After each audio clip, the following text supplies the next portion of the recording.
Fina Cachola, Brasil, aqui cê vai me dar.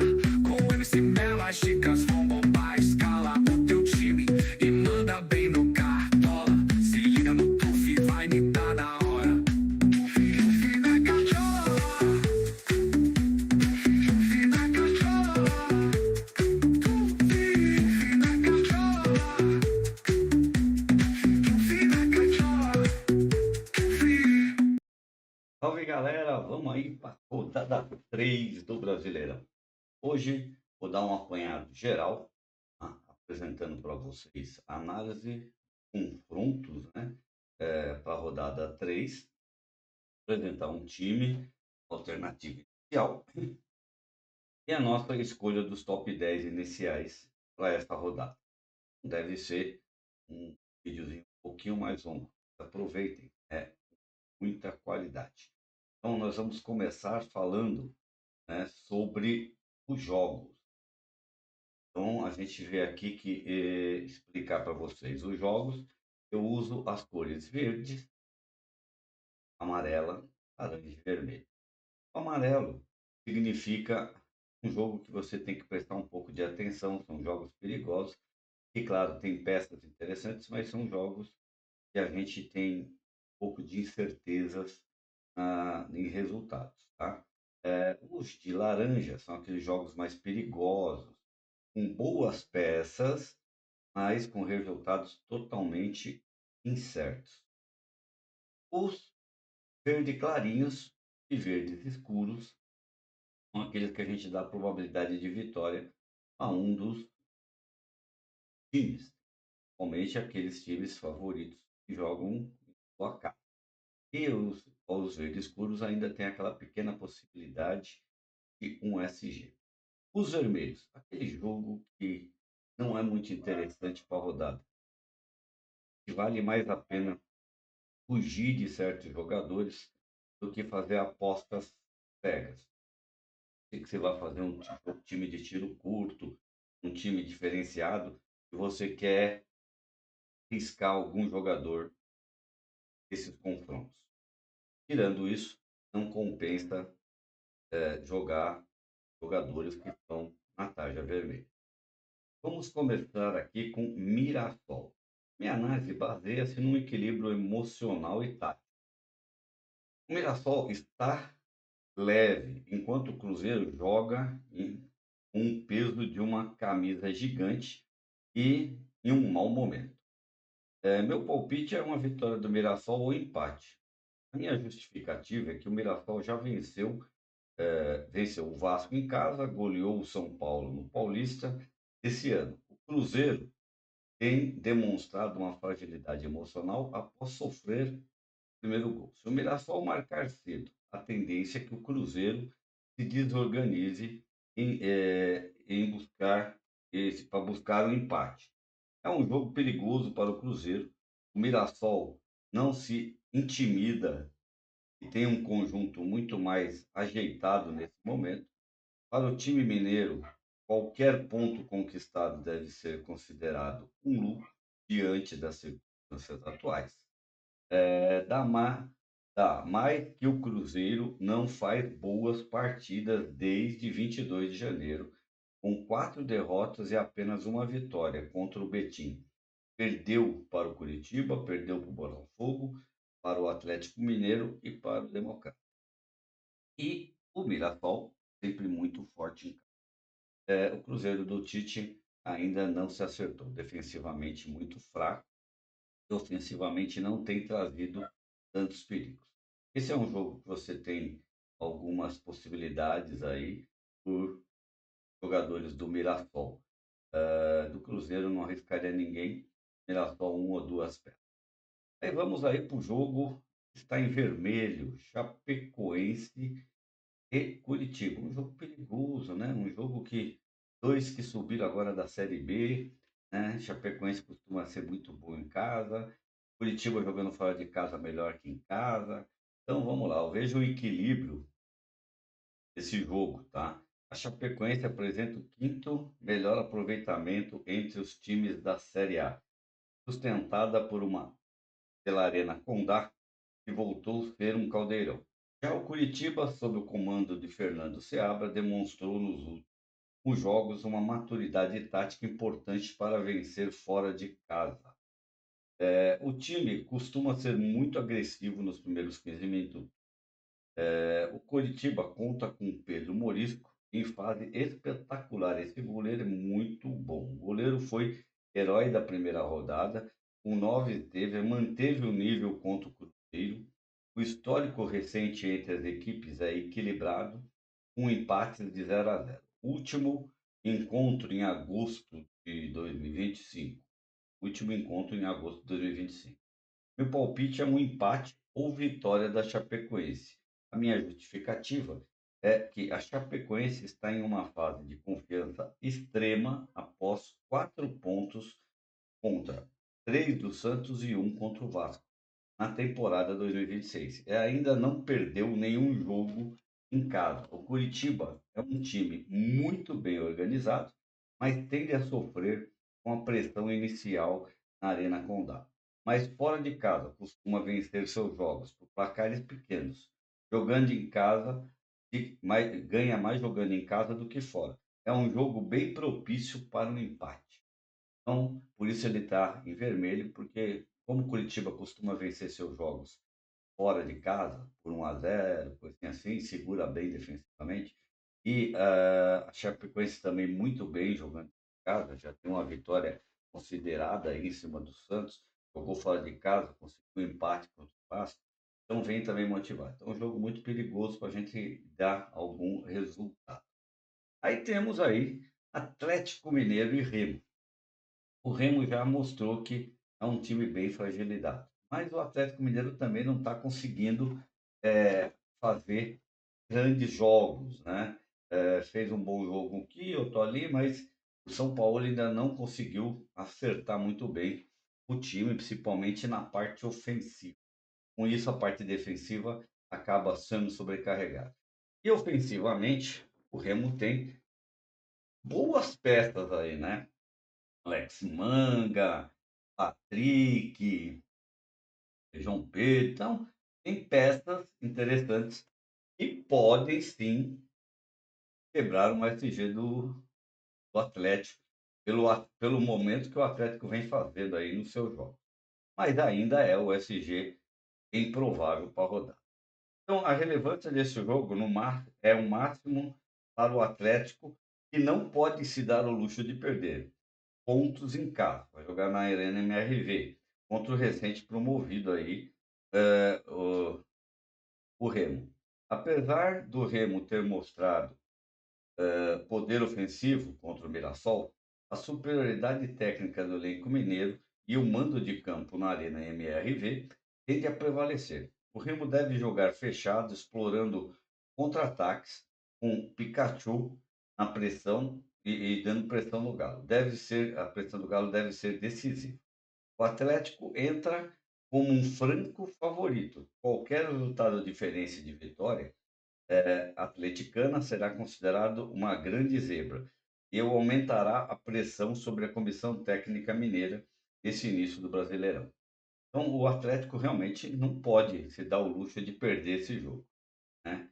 Levar gols é consequência, mas perder esse jogo dentro da MRV para um time que está servindo agora para a primeira divisão, da Série B, 32 anos, um elenco muito inferior, corre-se muito risco, sim, de a comissão técnica ser desmantelada. Aí vamos para outro jogo crítico, que está em vermelho, que é Vasco e Bahia. O Vasco vem bem, Diniz está balançando no cargo. O Bahia costuma fazer jogos bem bom em casa. Acabou empatando com o Fluminense, um jogo bem pareio, né? O Fluminense também veio muito bem. Então, o Bahia tem uma boa possibilidade de vencer o Vasco em São Januário, né? Mas mesmo assim, o Vasco precisa se reabilitar. Então é um jogo complicado, né? O Bahia tem feito bastante jogos pelo baiano, né, e indo bem. Agora vamos ver pelo Brasileirão como vai se comportar fora de casa. Venceu o primeiro jogo e agora temos o segundo jogo fora de casa. O time do Vasco demonstra os mesmos problemas defensivos de 2025, com um ataque que finaliza muito, mas é sem eficiência para marcar gols. A relevância do Vasco em 2026 está em sua capacidade de adaptação ao estilo de Diniz. O técnico tem sido alvo de várias críticas, especialmente após o empate contra a Chapecoense. Jogando em casa, o Vasco deve ter o controle da posse, mas enfrentará um Bahia perigoso nos contra-ataques. A expectativa é de um jogo com gols para ambos os lados. O Bahia tem um dos ataques mais produtivos desse início de ano. A chave do jogo será o duelo entre a criatividade de Everton Ribeiro e a marcação proposta pelo Vasco. São dois times que atacam melhor do que se defende. O histórico recente mostra jogos com muitos gols entre eles. O Bahia tem qualidade para vencer, mas o fator São Januário deve equilibrar as ações. Jogo para empate com gols. Por isso esse jogo de Vasco e Bahia está no vermelho. É um jogo bem propício para empate, além de que também muito incerto para resultado, pelo momento que o Vasco vem passando. Aí temos São Paulo e Grêmio. São Paulo tem feito ótimos jogos dentro da sua casa, no Morumbi, né? Fora de casa, esse equilibrado. O Crespo tem conseguido dar um melhor ritmo de jogo ao São Paulo, está se encaixando. Agora, o Grêmio vem muito, vem voando, né? Perdeu o Grenal, mas de forma coisa, vem voando. No Brasileirão, deu um empate, uma ótima vitória no último confronto. O Luiz Castro já conseguiu acertar muito bem essa parte de meio de campo e o ataque. Com Carlos Vinícius, que está matador aí. Mesmo assim, eu boto esse jogo num laranja. Por quê? Porque ele é um clássico. Tem peças ótimas de um lado, Luciano, Arboleda, Marco Antônio. Do outro lado você tem Carlos Vinícius, Amuzu, né? Wagner Leonardo, Gabriel. Então você tem peças interessantes dos dois lados para jogar. É um jogo com muitas incertezas aí de resultados. Vejo até o Grêmio um pouquinho mais favorito do que o São Paulo pelo momento. Mas é um duelo que coloca frente a frente duas propostas distintas: a reconstrução tática do São Paulo contra o futebol ofensivo e vertical do Grêmio. O São Paulo em casa vem de uma importante vitória contra o Flamengo e Santos. Momento, momento do Grêmio, o time chega extremamente confiante após aplicar uma goleada no Botafogo. A equipe parece ter assimilado o esquema de Carlos Castro, né, do Castro, Luiz Castro, mas rapidamente apoia pelos excelentes momentos do atacante Carlos Vinícius. A relevância desse jogo é alta. Quem vencer se posiciona no G4. Logo no início do campeonato, ganhando tranquilidade para as competições paralelas. Meu palpite é de empate ou vitória do Grêmio, mesmo sabendo que o Grêmio não vence o tricolor há 10 anos, tendo 6 empates, 6 derrotas. Embora o São Paulo tenha o fator casa, o Grêmio apresenta um conjunto mais equilibrado e um ataque mais letal no momento. O São Paulo deve enfrentar dificuldades para segurar a velocidade do Grêmio pelos lados, especialmente com os desfalques na zaga e no meio. Meu palpite de empate com um leve favoritismo para o Grêmio. Então, isso é o que eu vejo de São Paulo e Grêmio, que está no laranja. Aí nós vamos para um outro jogo que eu coloquei no verde escuro. É um Atlético Paranaense contra um Santos, que fora de casa ainda não mostrou grandes resultados. Mesmo jogando em casa, está tendo muita dificuldade na parte ofensiva e nas bolas aéreas defensivas. O Atlético Paranaense tem se mostrado muito bem jogando em casa, principalmente defensivamente. O Dair Helman tem conseguido trazer grandes jogos para o Atlético Paranaense. Acredito sim numa vitória do Atlético Paranaense e um possível até PSG para essa rodada. A estratégia do Dair Helman baseia-se em um sistema defensivo sólido, combinando uma transições verticais. Na arena, a tendência é que o Furacão utilize gramado sintético a seu favor para impedir a velocidade que o Santos, em reconstrução, terá dificuldade de acompanhar. A estratégia do Atlético deve ser marcar gols nos primeiros 15 minutos, com uma pressão inicial dentro de sua casa. Tem uma eficiência muito boa na bola parada, hã, com o Juliano, né, e o outro agora não me lembro, tá, fugiu aqui da ideia, mas ele é muito eficiente na bola parada. Isso pode ajudar muito o Atlético a marcar gols nesse tempo. E com uma nova, eh, com uma nova zaga também tem tido muitas eficientes, uma nova zaga também tem muito eficientes na parte defensiva, né. Essa nova zaga, ele é muito eficiente defensivamente. A minha reflexão é que o Atlético é favorito para o confronto. O time está mais preparado coletivamente do que o Santos. Dentro de casa é muito forte. Vencer o jogo, colocar o Atlético no pelotão da frente. O Santos vem sofrendo muito no início da temporada. Ainda não conseguiu acertar seu ataque e tem sofrido muito na parte defensiva, principalmente nas bolas aéreas. Vejo o Atlético favorito para a rodada com boas possibilidades de SG. Realmente é o que eu vejo, por isso coloco ele no verde escuro. Aí temos um clássico carioca muito importante, um clássico onde que duas equipes vêm vindo muito bem no campeonato, bem equilibrado. Eu vejo um jogo bem aberto aí, com bastante possibilidade de gols para ambos os lados aí. Está no meu amarelo, por causa exatamente disso, que é o confronto entre Fluminense e Botafogo.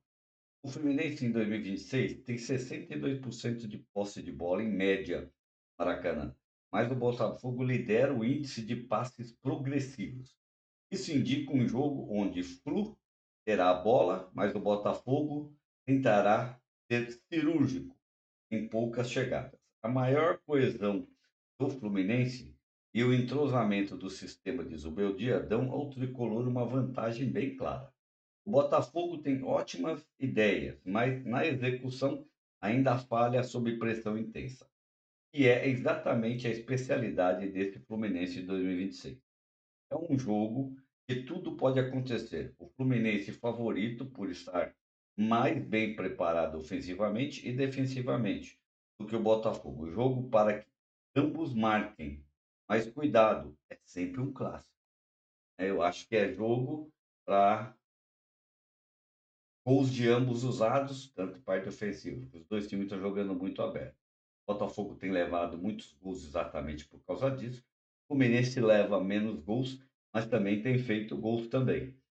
Ainda não se acertou, o Freitas ainda não está muito bem ainda na parte de zagueiros, mas o meio de campo do Fluminense com Martinelli, Nonato e Acosta estão muito fortes. E a parte de ofensiva com Serna, John Kennedy, Canóbio também tem dado muito trabalho aí para as defesas do time. Agora nós temos o Botafogo com Danilo voando no início do campeonato.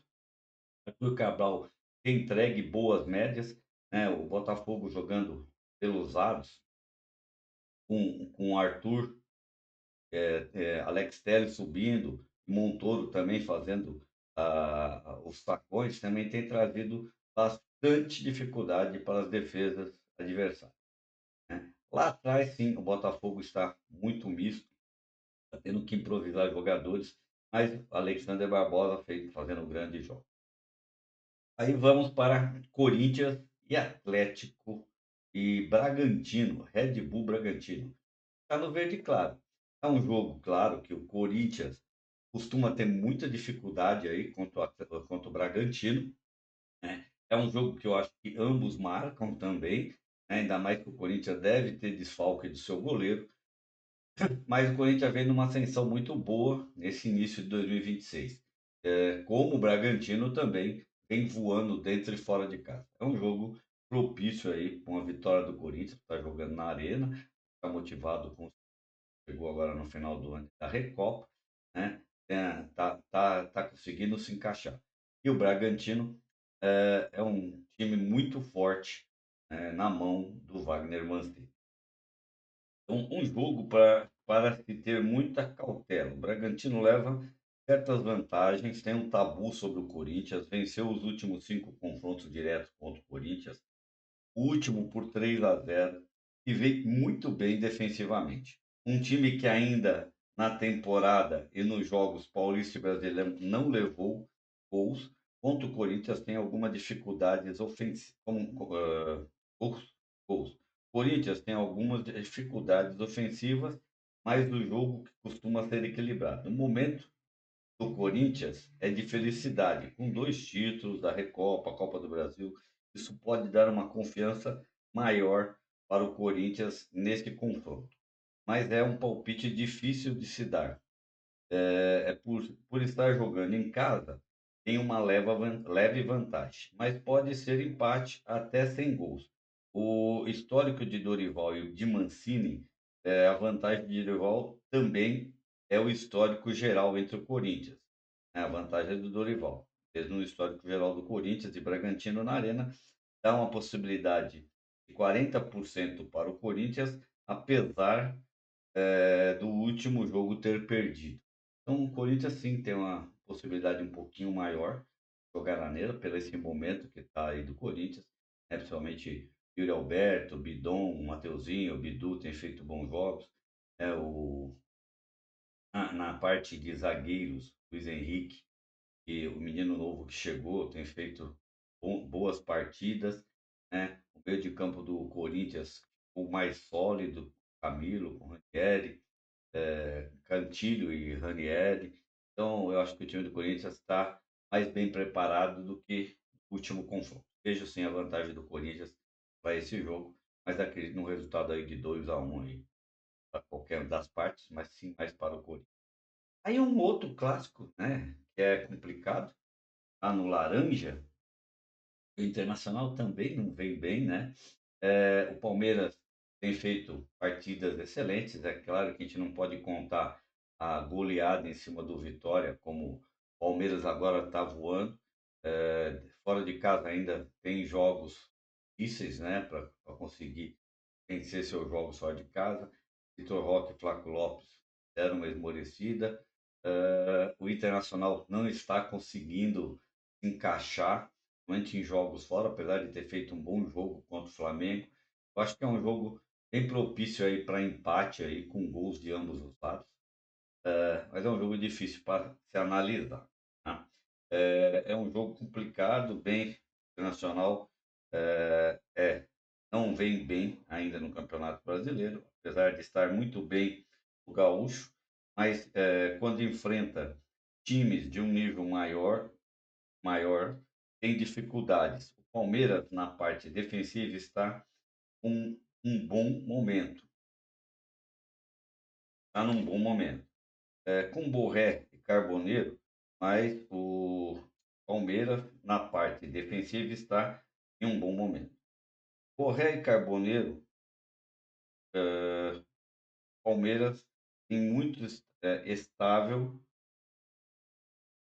está conseguindo manter o time ofensivo. O Abel está conseguindo manter o time ofensivo, e tem segurado bem defensivamente, muito bem.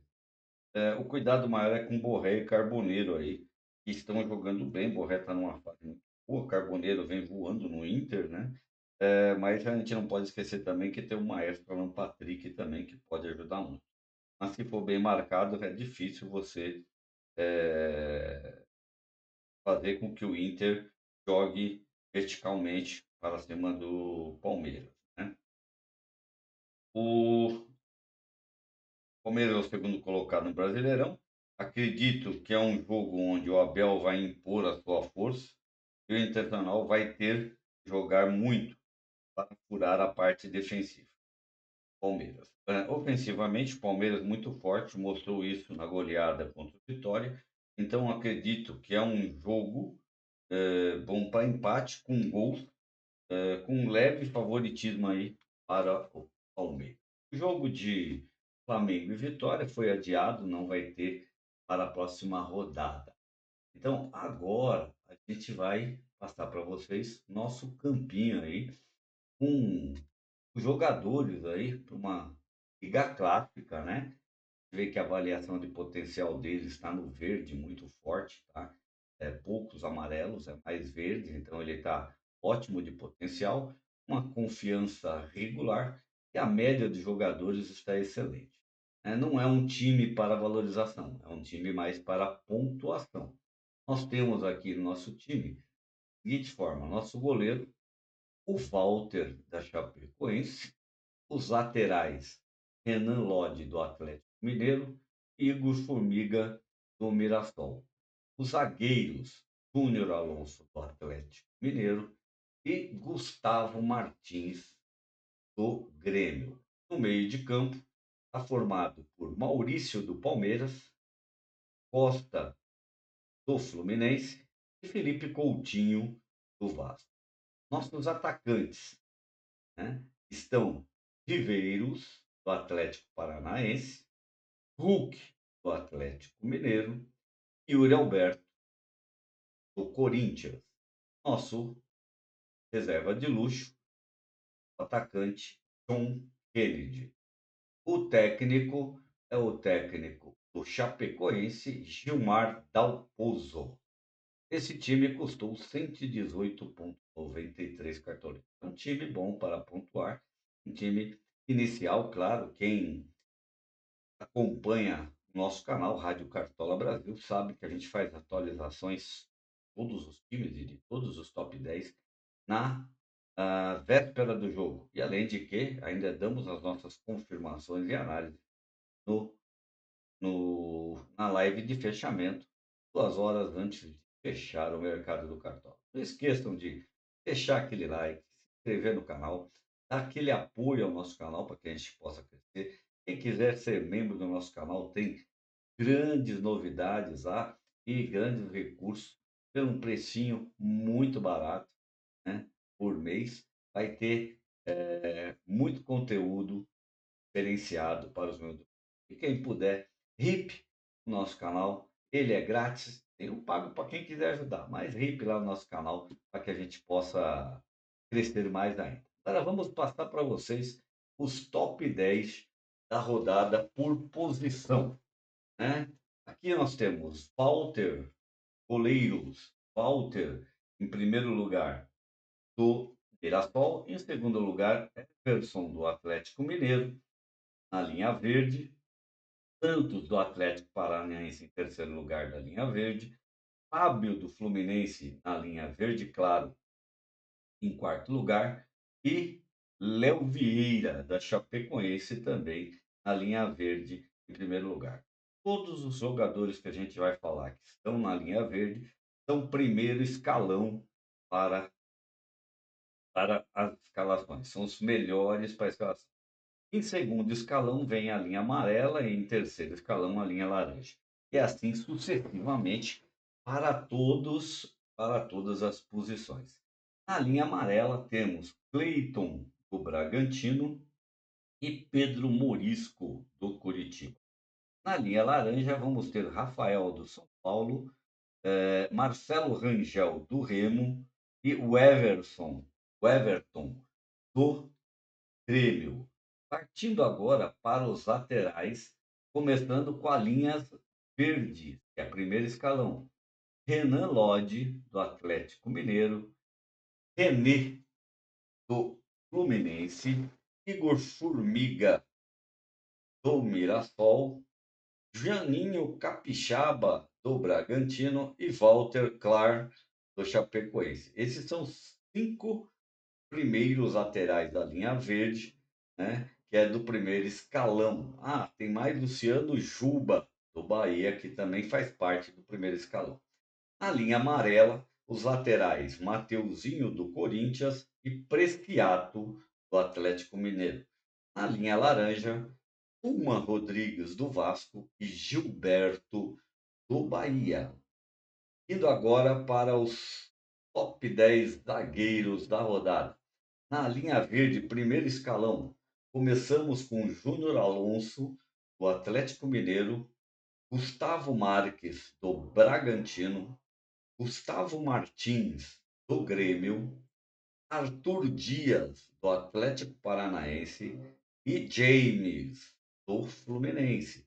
Esses são na linha verde, o primeiro escalão. O segundo escalão na linha amarela, Felipe Aguirre, do Atlético Paranaense, João Paulo, da Chapecoense e Gustavo Henrique, do Corinthians. Terceiro escalão, na linha laranja, nós temos Arboleda, do São Paulo e Wagner Leonardo, do Grêmio. Agora os top meio-campistas para a rodada 3, os 10 tops. Em primeiro lugar, na linha verde, primeiro escalão, Acosta, do Fluminense, Danilo, do Botafogo, Coutinho, Felipe Coutinho, do Vasco, Maurício, do Palmeiras e Danielzinho, do São Paulo, Nonato, do Fluminense. Agora, para o segundo escalão, na linha amarela, temos Arthur Melo, do Grêmio, e Breno Bidon, do Corinthians. No terceiro escalão, na linha laranja, se encontram dois jogadores muito bons de ponta, mas para o momento são o terceiro escalão, Alan Patrick, do Inter, e Matheus Pereira, do Cruzeiro. Boas apostas fora da curva. Grandes atacantes, os 10 atacantes top para a rodada 3. No primeiro escalão, na linha verde, começamos com Carlos Vinícius, do Grêmio, Hulk, do Atlético Mineiro, John Kennedy, do Fluminense, Viveiros, do Atlético Paranaense e André Gomes, do Vasco, e Yuri Alberto, do Corinthians. Esses são os 6 melhores atacantes para a rodada 3, na linha verde, primeiro escalão. Seguidos agora pela linha amarela, segundo escalão, por Luciano, do São Paulo, e William José, do Bahia. E o terceiro escalão, na linha laranja, vem Breno Lopes, do Curitiba, e Dudu, do Atlético Mineiro. Os 5 melhores técnicos para a rodada 3. Começamos na linha verdes, com Jorge Sampaoli, do Atlético Mineiro, Gilmar Dalpozo, da Chapecoense, e Odair Hellmann, do Atlético Paranaense. Na linha amarela, Zubeldia, do Fluminense, e na linha laranja, Luiz Castro, do Grêmio. E é isso aí, galera. Vocês tenham um bom proveito dessas dicas e venham para nosso canal. Não se esqueçam, se inscrevam no canal, aproveitem toda a temporada, acompanhem nosso canal para estar sempre bem informado com as nossas lives e com todas as nossas listas. Não esquece, deixa seu like, faça seu comentário, é muito importante para nós. Obrigado e até a próxima, se Deus quiser.